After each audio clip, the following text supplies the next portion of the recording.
Ladies and gentlemen, please welcome the Senior Vice President of Interactive Product Development and Innovation, Jason Seiken.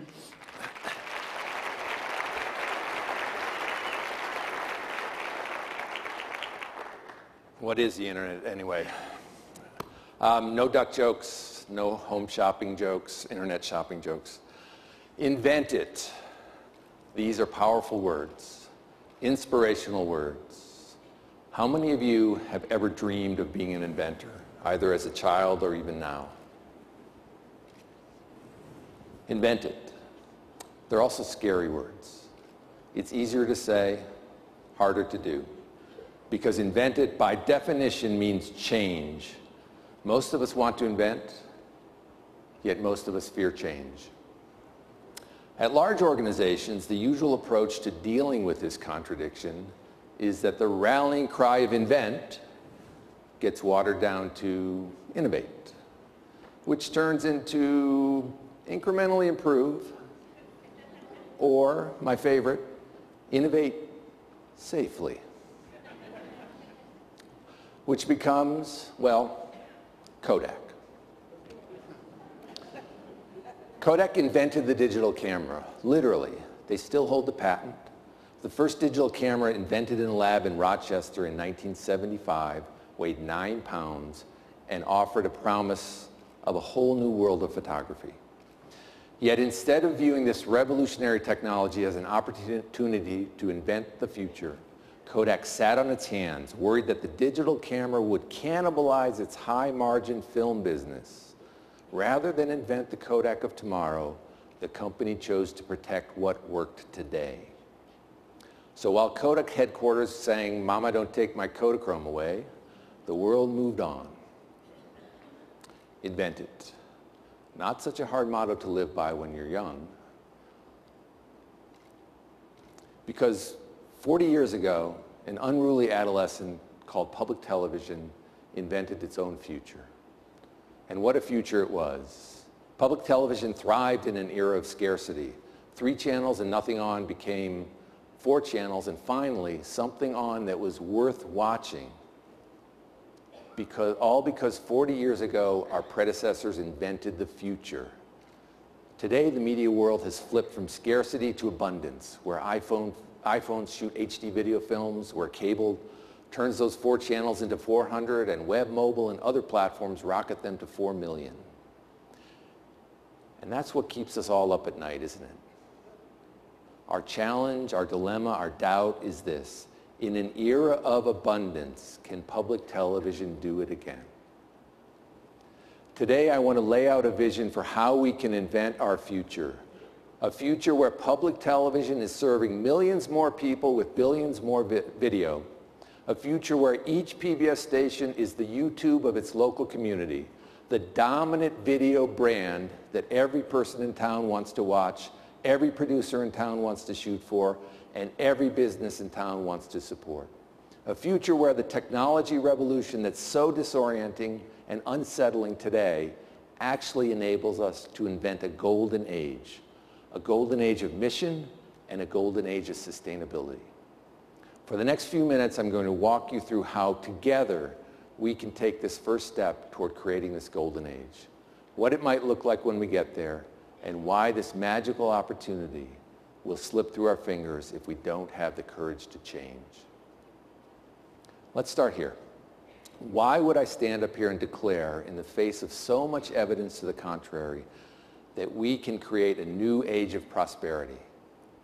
Well, one reason: video.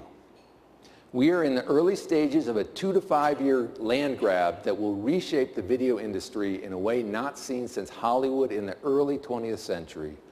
For media organizations, this video revolution will determine who wins, who merely survives, and who perishes. Skeptical? Well, here's the evidence. Americans are watching more video than ever. While television viewing remains steady or inches up, more than 100 million Americans now watch online video daily. 100 million. Last year, visitors to YouTube viewed 1 trillion videos. 1 trillion with a T. And that number is doubling every 2 years. And we're not talking about a vast wasteland of skateboarding gerbils. YouTube's ambition is to be nothing less than the biggest MSO on the planet, with an almost infinite number of professionally produced video channels. This year alone, YouTube will invest more than $200 million in professional productions. Millions more are pouring into startup production studios from venture capital firms. Why is the smart money flowing into YouTube? Not because it expects a massive windfall from people watching video on their computers. This land grab is all about who will control the eyeballs watching television sets. Because while television will remain the epicenter of home entertainment for the foreseeable future, the TV set isn't just about TV anymore. These days, millions of people are watching YouTube on their television using Xbox, Blu-ray players, Apple TV, and dozens of other devices. By next year, more than half of all American television sets will be connected to the internet. Already, hundreds of independent YouTube producers are earning more than $100,000 a year. And in less than 2 years, a startup company called Maker has grown to 500 million videos viewed per month and 70 million subscribers. 1 trillion views, 70 million subscribers, all going to companies that didn't exist a few years ago. How is this happening? The key is that the barriers to entry around video are collapsing. Lower production and distribution costs combined with free Facebook marketing are making the economics of the video business attractive even to programs aimed at niche audiences. As the barriers come down, new entrants are jumping in. During the next few years, we will see massive growth in the number of new producers creating programs for the web. Then at some point, the industry will coalesce around a smaller number of leaders. These will be the winners, and we must be one of them. On the web, this pattern repeats time after time. First, the barriers to entry drop, then chaos ensues, and eventually a few winners emerge. It happened with search. Any of you remember these companies? Alta Vista, Excite, InfoSeek, Magellan, OpenText, Snap, Lycos, WebCrawler, Hotbot, Ask Jeeves. It goes on and on. They and a half dozen more gave way to one big winner, Google, and 2 survivors, Bing and Yahoo. The history of the web shows that in any sector, the winners will be few, and the game will be more or less over within a few years. As the video land grab unfolds, we need to ensure that public television stations are among the big winners. Now, how do we do it? By turning the new realities of production, distribution, and marketing to our advantage, paving the way for stations to become the dominant local video brands in their communities. My vision of the future is a world where each station is the YouTube of its local community, the go-to place for video about that community. Stations, with their beloved brands, community connections, knowledge of local markets, and relationships with local institutions, have a head start, but the window is short. That's the 40,000-foot view of the new media landscape. Video is being revolutionized potentially in our favor. So what is PBS Interactive doing to help seize the opportunity? And what does it mean for your station? Well, PBS Interactive's goal is to position stations to emerge from this video upheaval, not just as survivors, but as winners. This will not be easy, and there are no guarantees. To make this a reality, we must clear 3 large hurdles. First, we must reinvent public television's approach to new media technology. Today, public television does new media technology all wrong. We expect each station to develop its own independent solution, building, hosting, streaming, QA, and all the rest for each platform, web, iPhone, iPad, Android, and whatever comes next. Here's the burden this creates for stations. This is what each station needs to master to become competent in new media. This is wrong, it's expensive, and it's holding stations back. That's why we're developing the Bento project with funding from CPB. Bento is essentially a turnkey solution for websites. Bento has already saved the NPS more than $1 million by moving some national producers out of the web technology business. Now we're opening up Bento to stations, and we already have 41 stations on the waiting list. With Bento, here's what your station needs to master to be up to date in new media. When Bento rolls out this fall, you no longer will need to build, host, design, and redesign a website. You are freed up to focus on your brand, your content, and your customers. The second key area we're changing is how we use PBS national platforms to benefit stations. The PBS national platforms are huge. Here's what's happened in the past 3 years on pbs.org and our mobile apps. Videos viewed rose from 2 million a month to 140 million a month. The number of people using pbs.org and kids.org doubled, reaching nearly 30 million visitors in March. And PBS Kids has come out of nowhere to become the dominant video site for kids on the web. That's all great, but to what end? How does this help stations?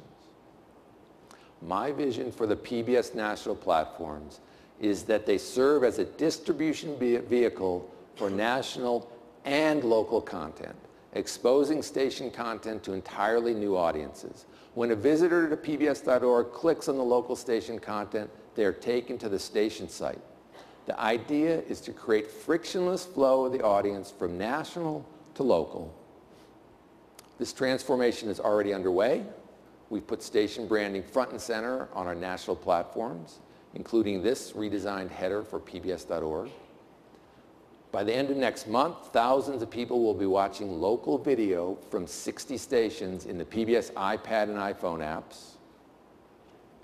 And later this year, the video portal on pbs.org, which gets millions of visitors per month, will be transformed to include local video side by side with their primetime favorites. The bottom line is this. Regardless of platform, be it web, iPhone, Android, Samsung Smart TV, Apple's or Apple's upcoming iCerebellum brain implant, it is coming. I'm not joking. On any platform in any galaxy, the formula remains the same. National builds it at scale, local populates it with content, and the audience sees that content from both national and local. So we're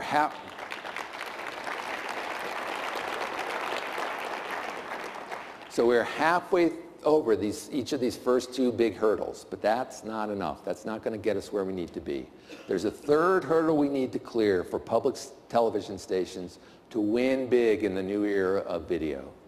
And the third hurdle is much, much, much more difficult. It's not something PBS Interactive can do on its own. It's not something stations can do on their own.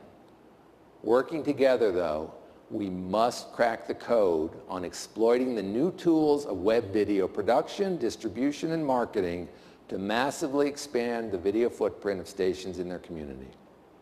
It's still early stage, but at PBS Interactive, we've been working with stations and YouTube to explore tools and techniques for creating, distributing, and marketing low-cost, high-quality web productions.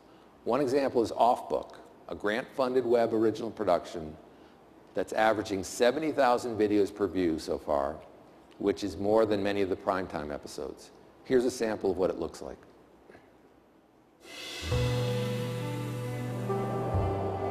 When I was a child, I remember there were these moments when I saw something for the first time. Time completely disappeared. There was this feeling of wonder. When I make art, I'm trying to bring these moments back. We're really just creating that world, and then the art comes out of it. Our history, our yesterday, and our memories. It's part of who you are. It's part of your group identity. Internet's a new audience that could be an art audience, and this idea of the internet being a way that art can be a little bit more inclusive. That's a really revolutionary way to look at art. Humanity is being transformed by our technology. For me as an artist, I'm interested in seeing the cycle of life. The potential new forms of art that we didn't even think were possible are right around the corner. That's an example of what's possible with lower cost production for the web. Offbook costs just $600 a minute to produce. Working collaboratively, we aim to create a playbook for how PBS member stations can dominate their local video space. This is public television stations' birthright. This is what we were created to do, but never had the resources to accomplish. Now the world has changed and production costs are plummeting. We have the brands, we have the video pedigree. This is our moment. So what exactly does the brave new world look like? Imagine a 20-something from Schenectady, New York, fires up her Xbox to stream Downton Abbey, and instead of seeing an isolated program, she's captivated by an immersive public television experience with Downton Abbey surrounded by other national and local content. After finishing an episode of Downton, she spends the rest of the evening watching dozens of WMHT programs about the capital region, some produced by the station, others from independent producers happy to come under the umbrella of the WMHT brand. This is the future we need to invent. Now, what could possibly go wrong? Well, there's another possible future, and frankly, it's the more likely future, because it's the easier future to create. All we need to do is to embrace what we humans love best, the status quo. In his classic book, The Innovator's Dilemma, Clayton Christensen studied high-powered companies that dwindled to irrelevance and others that reinvented themselves. What he found is this: incumbent companies tend to work on perfecting their existing products. And while the big brands focus on perfection, they leave the startups the room to disrupt them with new products. In half the time it took public television to debate the Prosper Project, a startup company called Bourbon was conceived, built, launched, failed, pivoted to an entirely different name and product, built the product, launched the product called Instagram, grew to 30 million users and was sold for $1 billion.